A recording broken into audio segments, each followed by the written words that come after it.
আল্লাহ রসুল সাল্লাল্লাহু আলাইহি ওয়াসাল্লাম বলছেন মেয়েদের জন্য নফল নামাজ কোনো দরকার নেই, যদি করে আলহামদুলিল্লাহ গোল্ডেনে পাবে।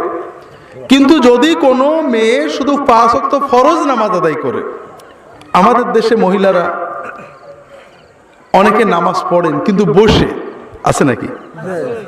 ফরজ নামাজ বসে পড়লে কিন্তু হবে না, যিনি দাঁড়াতে পারেন পুরুষ হোক মহিলা হোক দাঁড়িয়ে পড়া ফরজ। আমাদের দেশে মেয়েরা নামাজ পড়েন শাড়ি পরে, ঠিক না? শাড়ি কিন্তু মুসলমানদের পোশাক না, এটা হিন্দুদের পোশাক। আমরা পুরুষেরা টুপি নিয়ে কত ঝগড়া করি, গোল লম্বা আছে কোন 4 কোনা 5 কোনা পাগড়ি নিয়ে, হুজুরের মাথায় পাগড়ি নেই, মুসল্লির মাথায় পাগড়ি, নামাজ বাকিরেও আছে না নেই? যত ঝগড়া নফল নিয়ে, ফরজ নিয়ে কোনো ঝগড়া নেই। যেটা বলছিলাম ভাইয়েরা, এগুলো সব নফল মুস্তাহাব। আর মেয়েদের জন্য ফরজ পোশাক আমরা দিচ্ছি না।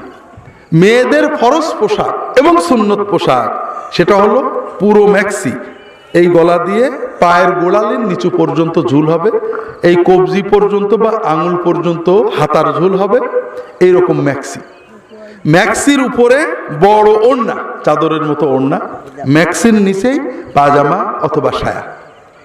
এই পোশাকগুলো পরা মেয়েদের জন্য ফরজ, স্বামীর সামনে ছাড়া বাকি বাড়ির ভিতরে ঘরের ভিতরে কাজ করার জন্য সকল অবস্থায় এই পোশাক ফরজ, এবং এই পোশাকই সুন্নত অর্থাৎ ফরজ সুন্নত। আর নামাজও এই পোশাকে পড়লে হবে, শাড়ি পরলে হবে না। হবে কিভাবে বলছি, কোনো মহিলা যদি নামাজ পড়েন, নামাজের ভিতরে যে অন্ধকার ঘরেও নামাজ পড়েন, একা নামাজ পড়েন, তার জন্য শুধুমাত্র মুখের এই জায়গাটুকু এবং কবজি পর্যন্ত হাত, এর বাইরে খোলা হারাম, খুললে নামাজ ভেঙে যাবে। যদি কোনো মহিলা একা ঘরে অন্ধকারে নামাজ পড়েন, কাপড় আছে, কাপড় নেই ন্যাংটোয় নামাজ হবে। আপনার কাপড় নেই ন্যাংটোয় নামাজ পড়বেন, কিন্তু কাপড় আছে, প্যান্ট একটা পরেছেন লুজ করে, রুকু দিতে গেলে নাবির খানিক নিচে নেমে যায়, নামাজ হবে নাকি? অবহেলা, হারাম, নামাজ হবে না।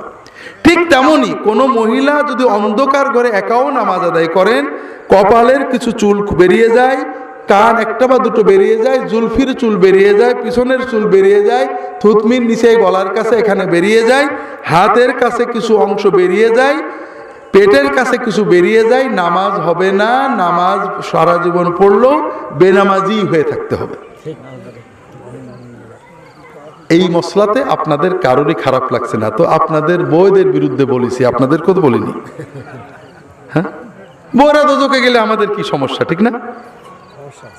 আছে, বউয়েরা দোজখে গেলে আমরা কোথায় যাব? হ্যাঁ, টেনে নিয়ে যাবে সে পরীক্ষণ। কিন্তু এইরকম চিন্তা করেন না আজীবন জ্বালাইছে ও দোজখে যাক, আমি একটা হুর পাবো, এই চিন্তা করেন না। কিন্তু ও যখন দোজখে যাবে আপনার টেনে নিয়ে যাবে। আমার কাছে একজন মহিলা দুবাই থেকে ফোন করেছে, খুব কান্নাকাটা করে, চিটাগাঙের মানুষ, যে স্বামীটা ঠিক করে নামাজ পড়তে চায় না, কত বলি, জুমার দিনে যায় তাও দেরি করে যায়।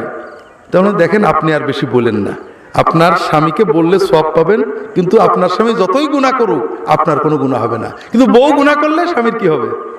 গুনাহ হবে। কাজে বেশি বললে তিক্ততা হবে।